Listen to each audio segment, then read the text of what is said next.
This is fucking sick. Look at this. This is fucking sick. Look at soup. Look at soup. This is hot chicken soup right here, people. Enjoy it. You see this? You Norse players out there, customize your hotkeys. Look at this. That's 3 dead hearse here. Boom, just like that. This is beautiful. This is beautiful. Hey y'all, so a lot of you have asked me how I make these long walls without connectors that you just saw in the clip, and in this video I'll show you how. It is actually quite easy to do, although it takes some training to place them down quickly like I do here. Basically what you do is you press a hotkey for the long wall and then you have to rotate it into the correct position before placing it. It sounds easy enough, but it does require some practice. But when you get it down, you can get highly rewarded like I did here in my tournament game versus Momo. Anyways, I'll show you here what you gotta do for in order to set it up. So you go into your Age of Mythology folder and you find the startup folder. When you're in here, a lot of you probably already have this, but you gotta make a user.con file yourself. If you don't have one, you can simply copy one of the other con files and go into it and then delete everything in there. And then you can just rename it into user.con and you have a clear .con file that you can build up. And you see here the 3 lines where it says long wall, medium wall and short wall. You're going to need all those 3 lines, the 3 big ones there. And then I also added in here, as you can see, the building rotation hotkey as well. So whenever I hold down shift, I can rotate, I can scroll down on my mouse wheel and it's going to rotate the building. And when I press shift R, I'm going to make a long wall. When I press shift E, I'm going to make a medium-sized wall. And when I press shift W, I'll make a simple wall connector. So what are some good uses of these different walls that you can make here? Well, the first example I think a lot of you have probably seen is when you make wall connectors around towers like this. These are the smallest possible walls that you can make. These only cost 3 gold, so protecting your tower like this is, as you can see, it's very easy, it's very fast, and it only costs 12 gold. If you're Egyptian, you want to build houses around like I do here as well. With Norse, maybe not, but I just show you this here as a good example of what to do as Egyptian.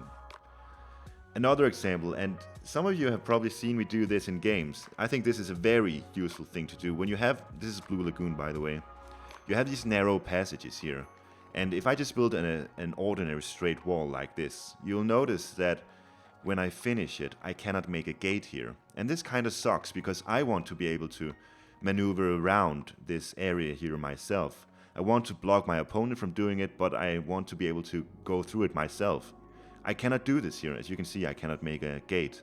So instead, I make the long wall. It's a bit difficult to place it, but there we go. When I place this long wall here, I don't need any wall connectors. And this long wall doesn't fill as much space either, as if I make an ordinary wall with 2 wall connectors, 1 on each side. When I finish this wall off here, as you can see, I cannot walk through it. I make a gate and now I'm able to walk through it while my opponent is unable to do it. This is a really sick advantage to have over your opponent.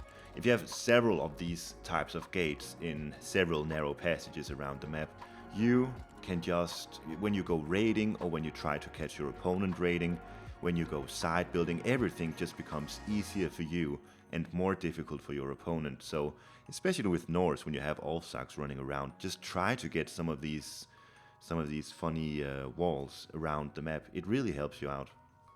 You can also make your base look interesting, and I don't know if you want to call this pretty, but interesting at the very least. You can see the outer layer of my walls here are unusual. They're not like you would usually see them, and I think they may be a bit cheaper actually too than if you do them in an ordinary sense. As you can see here, I'm busy building some interesting wall connectors here. I place 4 wall connectors and I rotate them slightly from each other, so I get these cool looking little, I don't even know what small towers almost. They don't serve any real purpose, it's just for aesthetics.